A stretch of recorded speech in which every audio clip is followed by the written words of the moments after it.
முதலாவது வார்த்தை, சிலுவையிலே கர்த்தர் சொன்ன முதலாவது வார்த்தை, பிதாவே இவர்களுக்கு மன்னியும், தாங்கள் செய்கிறது இன்னதென்று அறியாதிருக்கிறார்களே. அல்லேலூயா, அல்லேலூயா. இன்றைக்கு இந்த இடத்துல நிற்பதற்கு கர்த்தர் என்னை தகுதிப்படுத்தின மேலான கிருபைக்காக நான் அவருக்கு முதலாவது நன்றி செலுத்துகிறேன். அல்லேலூயா, அல்லேலூயா.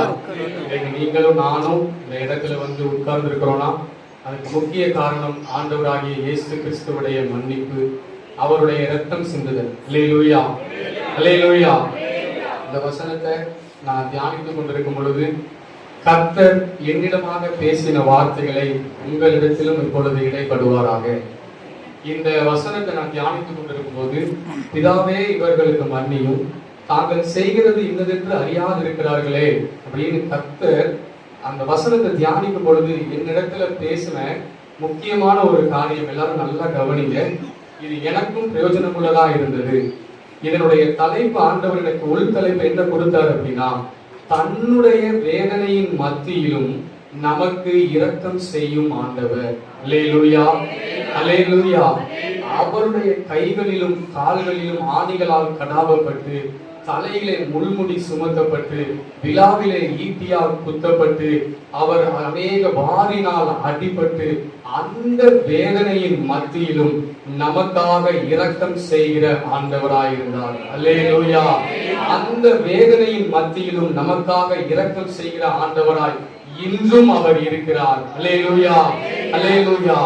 ஆண்டவரை அன்றைக்கு வேதனைப்படுத்திய இரண்டு காரியங்களையும் இன்றைய காலகட்டத்தில் கர்த்தருக்கு வேதனை உண்டாக்குகிற இரண்டு காரியங்களையும் கர்த்தர் என்னோடு பேசினார். முதலாவது, அன்றைக்கு கர்த்தருக்கு வேதனை உள்ள காரியம், ரெண்டு காரியம் அவருக்கு வேதனையாக இருந்தது. ஒன்று, உடல் ரீதியாக அவர் பட்ட காயங்களினால் அவருக்கு வேதனை. இரண்டாவது, மன ரீதியாக அவர் பட்ட வேதனை, தன் சொந்த ஜனங்களை குறித்து. ஆண்டவரே, இவர்கள், பிதாவே இவர்கள் என்னை அறியாமல் இருக்கிறார்களே, இவர்கள் என்னை அறியாமல் இருக்கிறார்கள் என்ற அந்த ஜனங்களுக்காக கர்த்தர் அந்த வேதனையின் மத்தியிலும் அவர்களுக்காக பரிதவிக்கிறவராயிருந்தார். அல்லேலூயா, அல்லேலூயா. இன்றைய காலகட்டத்தில் இந்த வசனத்தை நான் தியானித்துக் கொண்டிருக்கும் போது ஆண்டவரின் இடத்துல பேசுறது, அன்று உள்ள வேதனையை காட்டிலும் இன்றைக்கு உள்ள வேதனை குறித்து ஆண்டவர் பேசினார். ரெண்டு விதமான வேதனைகள், அதுதான் நம்ம இன்னைக்கு பார்க்க போறோம். இந்த ஒரு வசனத்துல இருந்து நம்ம பார்க்க போறோம். பிதாவே இவர்களுக்கு மன்னியும், தாங்கள் செய்கிறது இன்னதென்று அறியாதிருக்கிறார்களே. இன்றைய காலகட்டத்தில் அவர் சமூகத்துல நான் தியானிக்கும் பொழுது ஆண்டவரின் இடத்துல சொன்னது, முதல் வேதனை யாரை கொண்டு அப்படின்னா, ஆண்டவரை அறியாத ஜனங்கள் மூலமாக அவருக்கு வருகிற வேதனைகளையும், இரண்டாவதாக ஆண்டவரை அறிந்த ஜனங்கள் மூலமாக அவருக்கு வருகிற வேதனைகளை குறித்து என்னிடம் பேசினார். அல்லேலூயா. ரெண்டு வகையான வேதனைகள் கர்த்தர். அதுல முதலாவது வேதனை என்ன அப்படின்னா, ஆண்டவரை அறியாத ஜனங்கள் மூலமாக. இரண்டாவது வேதனை, ஆண்டவரை அறிந்த ஜனங்கள் மூலமாக, கர்த்தரை தேடுகிற ஜனங்கள். நான் முதல் வேதனையை குறித்து பேச விரும்பல, இரண்டாவது வேதனையை குறித்து நான் உங்களிடத்தில் பேச விரும்புகிறேன். ஆண்டவர் படுகிற வேதனை, அவரை அறிந்த ஜனங்கள் மூலமாக படுகிற வேதனை. நம்ம வாழ்க்கையில எடுத்துக்கிட்டோம்னா, நம்மளால் யாரால நமக்கு அதிகமா வேதனை இருக்கும்? நீங்களே சொல்லுங்களேன், யாரால அதிகமான வேதனை இருக்கும்? நமக்கு நெருங்கியவர்கள் நமக்கு துரோகம் பண்ணும் போது இருக்கிற வேதனை அதிகமா இருக்குமா, இல்ல நம்மளுக்கு தெரியாதவங்க நமக்கு பண்ணிட்டு போகிற வேதனை அதிகமா இருக்குமா? யார் பண்ணுகிற வேதனை அதிகமாக இருக்கும்? தெரிந்தவர்கள் பண்ணுகிற வேதனை. இன்றைக்கு ஆண்டவரிடத்துல அந்த இரண்டாவது வேதனை, தன்னை அறிந்த ஜனங்கள் அவரை வேதனைப்படுத்துகிற காரியங்கள் தான் அவருக்கு எப்படி இருக்கலாம், மிக அதிக வலியும் வேதனையும் கொண்டு வருகிறதை கர்த்தர் எனக்கு காண்பித்தார். அல்லேலூயா. இன்றைக்கு எல்லாரும் எனக்கும் உணர்வு வரும்படியாக இந்த இடத்துல பேசினார். இந்த வசனத்தை தியானித்துக் கொண்டிருக்கும் பொழுது நான் ஒரு காரியத்தை, இந்த வசனத்தை நான் வந்து ஆண்டவர் சமூகத்துல தியானிச்சுட்டு இருக்கும் போது, சில வருடங்களுக்கு முன்பாக நான் மறந்து போன ஒரு சம்பவத்தை எனக்கு கர்த்தர் வந்து ஞாபகப்படுத்தினார். அது என்ன சம்பவம் அப்படின்னா, திருநெல்வேலி நகரத்துல, நான் திருநெல்வேலி பஸ் ஸ்டாண்டு பக்கத்துல ஒரு இடத்துல நான் சாப்பிட்டு கொண்டிருக்கும் பொழுது, இது பல வருடங்கள் ஆகிவிட்டது இந்த சம்பவம் நடந்து. ஆனா இந்த நேரத்துல எனக்கு ஆண்டவர் ஞாபகப்படுத்தினார். ஒருவர் என் பக்கத்துல உட்கார்ந்து சாப்பிட வந்தார். சாப்பிட வரும் பொழுது அவர் நன்றாக தான் என்கிட்ட பேசிட்டு இருந்தார். தம்பி, நீங்க எங்க இருந்து வரீங்க? அவருடைய பாஷை வந்து சென்னை பாஷையா இருந்தது. அப்ப அவருடைய வெளியில உள்ள அவருடைய புல்லட்ல வந்திருந்தார். நிறைய லக்கேஜ் எல்லாம் வச்சிருந்தாரு. நான் அப்போ அந்த இடத்துல அந்த புல்லட்டை பார்த்து முன்னாடி சிலுவை போட்டிருந்தது. அப்ப நான் அவர் இடத்துல கேட்டேன். ஆனா அவர் என்கிட்ட பேசும் பொழுது நான் ஒரு வார்த்தை நான் அவர் இடத்துல கண்டுகொண்டது என்ன அப்படின்னா, அவர் பயங்கரமா ட்ரிங்க்ஸ் பண்ணியிருந்தார், மதுபானம் குடித்திருந்தார். ஆனா அவர் வந்த வண்டியை நான் பார்க்கும் பொழுது அதுல வசனம் இருந்தது, அதுல ஒரு சிலுவை குறியீட்டு இருந்தது. நான் கேட்டேன், உங்க வண்டியில வசனம் இருக்குது, நீங்க எங்க இருந்து வாரீங்க, நீங்க கிறிஸ்தவரா அப்படின்னு கேட்கும்போது அவர் சொன்னார், ஆமா நான் சென்னையில இருந்து வரேன், நான் கிறிஸ்தவன் தான் அப்படின்னாரு. இன்னொரு ஒரு வார்த்தையை என்கிட்ட சொல்லும் போது என்னோட இதயம் அப்ப உடைந்ததுன்னு சொல்ல முடியாது. எனக்கு அவ்வளவு கோபம் வந்தது அந்த இடத்துல. நான் சபை போதகராய் இருக்கிறேன் அப்படின்னு சொன்னார். மெட்ராஸ்ல சென்னையில சபை போதகரா இருக்கிறேன்னு சொன்னாரு. நான் உடனே அவர்கிட்ட கேட்டேன், நீங்க போதகரா இருக்கிறீங்களே, இந்த இடத்துல நீங்க எப்படி குடிச்சிட்டு வந்து உட்கார்ந்தீங்கன்னு நான் கோபத்துல கேட்டேன் அவர்கிட்ட. என் பக்கத்துல உட்காந்து சாப்பிட்டுட்டு இருக்கும் போது அப்ப அவர் சொன்ன ஒரு வார்த்தை என்னை வேதனைப்படுத்தியது. என்ன சொன்னாரு அப்படின்னா, நான் இந்த இடத்துல நான் சென்னையில இருந்து இங்க ஒரு கன்வென்ஷனுக்காக ஒரு மீட்டிங்காக வந்தேன். இங்க ஒரு மீட்டிங்கை முடிச்சுட்டு நான் போகும்போது நான் இங்க இருக்கிற பார்ல உள்ளவங்களுக்காக நான் சுவிசேஷம் சொல்றதுக்காக நான் குடிச்சேன் அப்படின்னு. இங்க உள்ள எனக்கு அந்த இடத்துல அவர் மேல அவ்வளவு கோபம் வந்தது. நீங்க உண்மையான போதகரே கிடையாது. நான் அப்ப அவ்வளவு பெரிய ஆவிக்குரிய வாழ்க்கையில இல்லைனாலும் நமக்கு தெரியும் இல்லையா, எது சத்தியம் என்று தெரியும். அந்த இடத்துல நான் இன்றைக்கு இந்த வசனத்தை தியானிக்கும் பொழுது ஆண்டவர் என் இடத்துல சொன்னது, நான் வேதனைப்பட்டதை விட என் தேவன் அவ்வளவாக வேதனையை அனுபவித்திருப்பார் என்பதை நான் இந்த வசனத்தை தியானிக்கும் பொழுது இன்றைக்கு ஆண்டவரை அறிந்த ஜனங்கள் படுத்துகிற வேதனைகள் அதிகம் அதிகம். அல்லேலூயா. அநேக ஜனங்களை இடத்துல காண்பித்துக் கொடுத்தார். அப்ப ஆண்டவரிடத்துல கேட்கும் போது, ஆண்டவரே நாங்க உங்களை எப்படி எல்லாம் வேதனைப்படுத்துறோம்ப்பா, நாங்க எந்தெந்த காரியங்கள்லாம் உங்களை வேதனைப்படுத்துறோம்ப்பா அப்படின்னு கேட்கும்போது ஆண்டவர் ஒரு சில காரியங்களை என் கண் முன்னாடி காண்பித்து நான் தியானித்துக் கொண்டிருக்கும் போது என்னுடைய இருதயத்திலே உணர்த்தின காரியங்கள், முதலாவது ஆண்டவரை அறிந்த ஜனங்கள் அவரை பாவங்களினால் வேதனைப்படுத்துகிறார்கள், அவரை பாவங்களினால் வேதனைப்படுத்துகிறார்கள். இன்றைக்கு ஆண்டவரை அறிந்த ஜனங்கள் பாவத்தில் இருக்கிறார்கள், கட்டுகளில் இருக்கிறார்கள், அடிமைத்தனத்தில் இருக்கிறார்கள். இன்றைக்கு சபைக்கு வருகிற ஜனங்கள் கூட அநேகர் இன்னைக்கு குடித்து வெறித்து விட்டு இன்னைக்கு அநேகரை கண் முன்னாடி காட்டு நாமத்தை அறிந்த ஜனங்கள் பாவத்திலே இருப்பது கர்த்தருக்கு வேதனை அளிக்கிறது. அல்லேலூயா, அல்லேலூயா. இன்றைக்கு கர்த்தர் விரும்புகிற காரியம், நீ பாவத்தில் இருந்து வெளியே வா.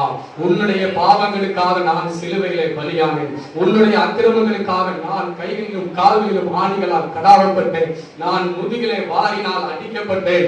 நீ பாவம் செய்யும் பொழுது என்னை ஒவ்வொரு முறையும் வேதனைப்படுத்துகிறாய், ஒவ்வொரு முறையும் நீ என்னை சிலுவையில் அறைகிறாய் என்று நான் கர்த்தருடைய சமூகத்தில் உட்கார்ந்து இருக்கும் பொழுது கர்த்தர் என்னிடமாய் பேசினார். இரண்டாவது காரியம், ஆண்டவரை அறிந்த ஜனங்கள் ஜெபத்திலே கர்த்தரை வேதனைப்படுத்துகிறார்கள்.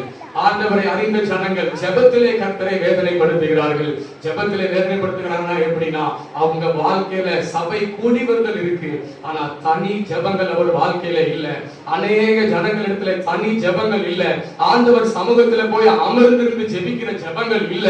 இந்த காரியத்தினால் கர்த்தர் வேதனைப்படுகிறார். அறிந்த ஜனங்கள் மூலமாக கர்த்தர் வேதனைப்படுகிறார். என்னிடத்துல இந்த காரியங்களை பேசினார். மூன்றாவது காரியம், அநேக இடத்துல வேத வாசிப்பு இருக்குது, வேத தியானிப்பு இல்ல. சங்கீதம் 1வது அதிகாரம் சொல்லுகிறது, அவருடைய வேதத்தில் இரவும் பகலும் அவருடைய வேதத்தில் தியானமா இருக்கிற மனுஷன் பாக்கியவான். வாசிக்கிற மனுஷன் பாக்கியவான் இல்ல, தியானமா இருக்கிற மனுஷன் பாக்கியவான் என்று வசனம் சொல்லுகிறது. நான் அநேகருடைய காரியங்களை பார்க்கும் பொழுது, என் வாழ்க்கையும் ஆராய்ந்து பார்க்கும் பொழுது, நான் கர்த்தருடைய சமூகத்தில் சொல்லும் போது அநேகர் வாழ்க்கையில வேத வாசிப்பு இல்ல, அநேக குடும்பங்களில வேத வாசிப்பு இல்ல, அநேக பிள்ளைகளிடத்துல வேத வாசிப்பு இல்ல, அநேக வாலிபர்களிடத்துல வேத வாசிப்பு இல்ல. ஆனா அவங்க எல்லாரும் ஆண்டவரை அறிந்திருக்கிறாங்க. ஆண்டவரை அறிந்திருந்தும் வேதத்தை தியானிக்க அவர்களுக்கு மனதில்லாததினால் கர்த்தர் இன்றும் வேதனை கொண்டிருக்கிறார். அல்லேலூயா, அல்லேலூயா. அடுத்த காரியம், நான்காவது காரியம், அநேக குடும்பங்கள் கர்த்தரை அறிந்த குடும்பங்கள் இடத்துல இன்றைக்கு பாத்தீங்கன்னா குடும்ப ஜெபங்கள் இல்ல, குடும்ப ஜெபங்கள் இல்ல. கணவனும் மனைவியும் பிள்ளைகளுமாய் உட்கார்ந்து கொண்டு ஆண்டவருடைய சமூகத்திலே நேரம் ஒதுக்குவதற்கு அவங்களுக்கு நேரம் இல்லை. ஆண்டவர் இதெல்லாம் என் மனசுல உண்டாக்குனாரு. நான் அவர்களுக்காக தான் மரித்தேன், நான் அவர்களுக்கு தானே என் ரத்தத்தை சிந்தினேன், ஆனாலும் அவர்கள் என்னை தேட மாட்டாங்களே, அவர்கள் என் இடத்துல வர மாட்டாங்களே, என் சமூகத்திலே உட்கார அவங்களுக்கு நேரம் இல்லையே என்று கர்த்தர் இந்த காரியத்தை சொன்னார். அடுத்து 5வது காரியம், கணவன் மனைவியிடையே ஒரு மனம் இல்லை. கணவன் மனைவியிடையே இன்றைக்கு ஒரு மனம் இல்லை. கணவனுக்கும் மனைவிக்கும் இடையே சண்டைகள், சச்சரவுகள், போராட்டங்கள், சமாதானம் இல்ல. காரணம் என்ன? அவங்க மத்தியில ஆண்டவர் இல்ல. அவங்க ஆண்டவரை முதலாவதாக வைக்கவில்லை. அவர் சொல்றார், இன்னைக்கு வேதனைப்படுகிற காரியம், கணவனும் மனைவியுமாய் என்னை தேடவில்லை, கணவனும் மனைவியுமாய் ஒரு மனமாய் என்னிடத்துல வரவில்லை. இந்த காரியங்களை பேசினார். அடுத்தபடியாக பிள்ளைகளை நடத்துவதில் கர்த்தர் வேதனைப்படுகிறார். பிள்ளைகளை நடத்துவதில், நாம் நம்முடைய பிள்ளைகளை நடத்துவதை கர்த்தர் பார்த்து கொண்டிருக்கிறார். நாம் ஆவிக்குரிய வாழ்க்கையில பிள்ளைகளை நடந்து கொள்கிறோமா? பிறமை கையாளவன் தன் மகனை பகைக்கிறான் என்று வசனம் சொல்லுகிறது.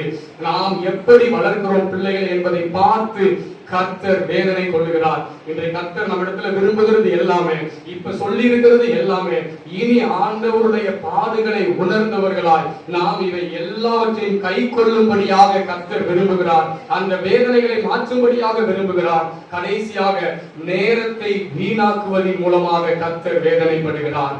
நேரத்தை வீணாக்குவது, இன்றைக்கு உலகத்துல பாத்தீங்கன்னா அநேக காரியங்கள், சோசியல் மீடியா, சமூக வலைதளங்கள் மூலமாக நேரத்தை வீணடித்து இன்னைக்கு அநேக ஜனங்கள் கிறிஸ்துவை அறிந்தவர்கள் ஆண்டவரிடத்தில் போவதற்கு நேரம் இல்லை. அவர் நம்ம எதற்காக இந்த உலகத்திலே கொண்டு வந்தார் என்பதை பார்க்கிறதுக்கு நேரம் அல்ல. ஆனா இது எல்லாவற்றையும் விட்டுவிட்டு வீணான காரியங்களை பின்பற்றி மாயையான காரியங்களுக்கு பின்பாக சென்று அநேக காரியங்களை மறந்து, கர்த்தர் ஏன் இந்த உலகத்தில் நம்மளை கொண்டு வந்தார் என்பதை மறந்து இன்றைக்கு நேரத்தை வீணடித்துக் கொண்டிருப்பதை கர்த்தர் பார்த்து வேதனைப்படுகிறார். ஆனால் இவைகள் எல்லா வேதனையின் மத்தியிலும் அவர் பிதாவே இவர்களுக்கு மன்னியும், தாங்கள் செய்கிறது இன்னென்று அறியாதிருக்கிறார்களே என்று உங்களுக்காகவும் எனக்காகவும் கர்த்தர் பரிதபிக்கிறவராயிருக்கிறார். கர்த்தர் வேதனைப்பட்டு பரிதபிக்கிறவராயிருக்கிறார். இரக்கம் செய்கிறவர்களாயிருக்கிறார். அல்லேலூயா, அல்லேலூயா. கடைசியாக ஒன்றை சொல்லி முடிக்கிறேன். இந்த வார்த்தையின் மூலமாக கர்த்தர் நாம் செய்ய விரும்புவது, ஆண்டவரிடத்துல சொல்லும் போது என்கிட்ட ஆண்டவர் சொன்னது என்ன சொன்னார் அப்படின்னா, நீ வாழ்க்கையில நீ இருக்கிற இல்லையா, நான் உன்னை இந்த உலகத்துல வச்சிருக்கிறேன் இல்லையா, நான் உன் வாழ்க்கையில 1000 கடன் பிரச்சனைகள் இருக்கும், உன் வாழ்க்கையில 1000 போராட்டங்கள் இருக்கும், உன் வாழ்க்கையில 1000 வியாதிகள் வரும், பலவீனங்கள் வரும், உன் வாழ்க்கையில 1000 விதமான சோதனைகள் வரும்.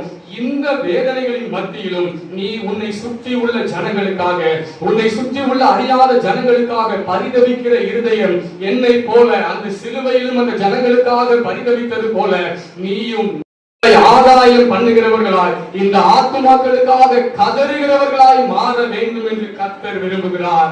அல்லேலூயா, அல்லேலூயா, அல்லேலூயா.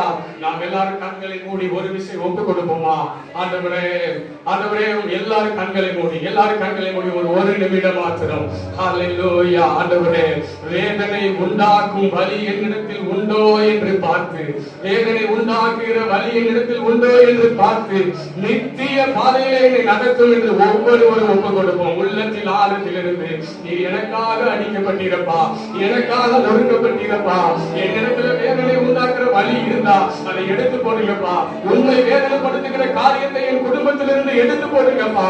ஆண்டவரே, உமக்காக வாழ, இந்த ஜனங்களுக்காக நீர் எப்படி பிதாவே இவர்களுக்கு மன்னியும் என்று இந்த ஜனங்களுக்காக நீர் இரக்கம் செய்தீரோ, இந்த ஜனங்களுக்காக நீர் பாடுபட்டீரோ, நீர் இரக்கம் செய்தீரோ, அதே இரக்கத்தை எங்களுடைய வேதனைகளுக்கு மத்தியிலும் நாங்கள் உமக்காக செய்ய எங்களை ஒப்புக் கொடுக்கிறோம். ஆண்டவரே, எல்லாரும் உள்ளத்தின் ஆழத்திலே ஒப்புக் கொடுக்கும் பொழுது இன்றைக்கு கர்த்தர் உங்கள் இருதயத்தை மாற்ற வல்லமை உள்ளவராய் இருக்கிறார். இன்றைக்கு உங்கள் இருதயத்தை மாற்ற வல்லமை உள்ளவராய் இருக்கிறார். உயிர் வாழும் நாட்கள் எல்லாம் ஓடி ஓடி உழைத்திடுவே, உயிர் வாழும் நாட்கள் எல்லாம் ஓடி ஓடி உழைத்திடுவே, அழைத்தீரும் சேவைக்கு